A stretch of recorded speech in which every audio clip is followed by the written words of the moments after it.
Hi, this is Amber Sampson from Las Vegas Weekly, and this is my story from the music section of the March 5th, 2026 issue. Pure Cinema. Grammy-nominated DJ and producer Illenium on how he built the world of Odyssey at Sphere. Nothing about Illenium's Odyssey was normal. The DJ and producer began his sixth studio album exclusively with the Sphere residency in mind. Every visual, every track was designed with the goal of performing on the world's most technologically advanced musical stage. Quote, "Everything is a brand new experience. Nothing has been seen. Everything that I do, I love making a world around it," Illenium tells The Weekly. "I'm a big movie nerd, and I love video games and just being sucked into something. We wrote a very rough outline of what became a really beautiful journey, of pretty much finding balance between light and dark, finding peace and suffering, all the stuff that I really care about, that I get from music."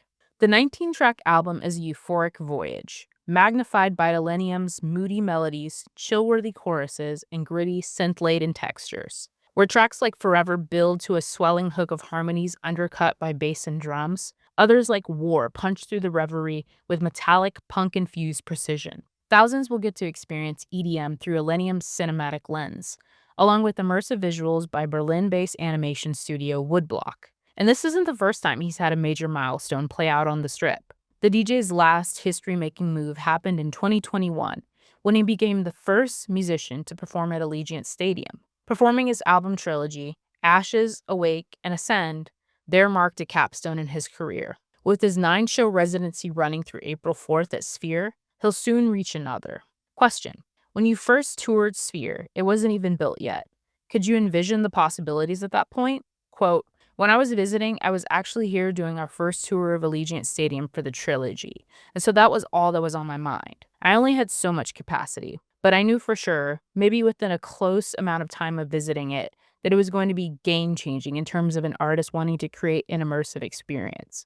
There's nothing like it, especially the first show I saw, which was Dead & Company.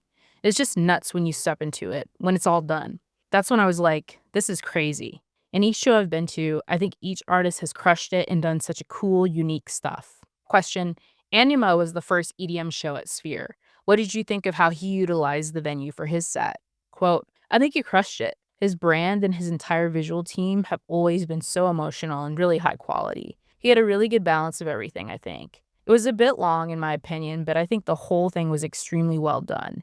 It was just good music, and it was cool that he had so much unreleased music when he was playing it there.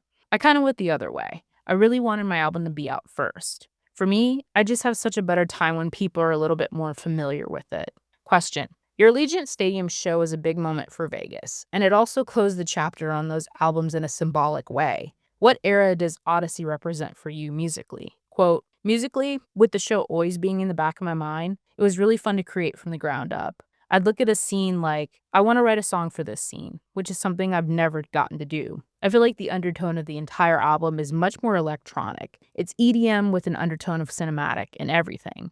And I think jumping back and forth with genres is okay as long as there's a similar undertone. Like, I love Hans Zimmer's stuff, and having those types of moments in each song helps you be able to jump around and be creative with different genres." Question: I'm a big fan of Hans myself. What movies inspire you?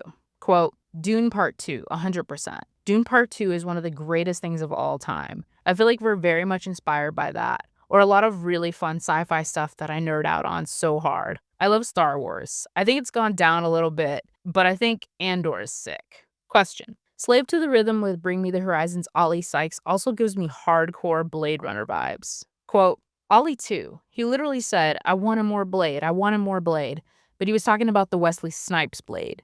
There's a great scene that uses that same acidy sound."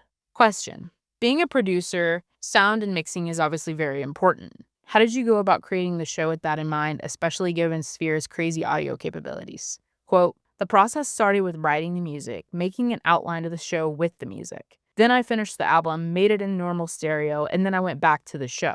Pretty much every song is now in millions of parts, and I'm remaking it all song by song. It's a tedious process, but it's so cool when you get it right. I think what's really unique about our show is we went really heavy into sound design for the visual outside of the music. We can mute the music, and we've created sound for the visual just alone. Everything has movement, and that's like almost making a movie in that sense." Question: this is a beefy album with 19 tracks, and every song has a collab on it. Quote, I love working with vocals. Question. When you're creating music, are you bringing ideas to the collaborator or do you prefer to start from scratch together? Quote, 70% of the album was I got into a room with another writer and a singer, and we pretty much started from scratch, where I'd maybe record a guitar riff or piano chord, something really simple. I love starting as simple as possible and then writing the song that day. Generally, starting with the chorus, and then a lot of that was also like, there's a scene in the show. This is what's going to be happening on the screen, and I really want a song for that. So you have that for inspiration, which is really fun.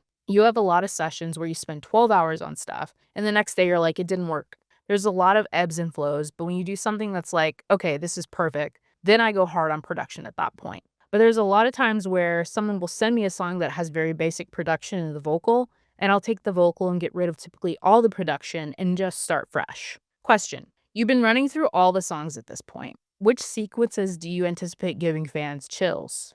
Quote, there's a moment with my new song, Paris, and I matched it up with an old song of mine, Gorgeous. That moment in the sphere is so sick, just the visuals that are happening. It's very cool. I think Slave to the Rhythm is awesome. It's psychotic and freaking crazy with the visual we have. There's a lot of sick moments. The Into the Dark moment is also fire at the show. It's very much story-driven, emotional. We have a string quartet for the show, so there's really cool shallow movement for it. Question. How do you think this next level show is going to deepen the connection you already have with fans?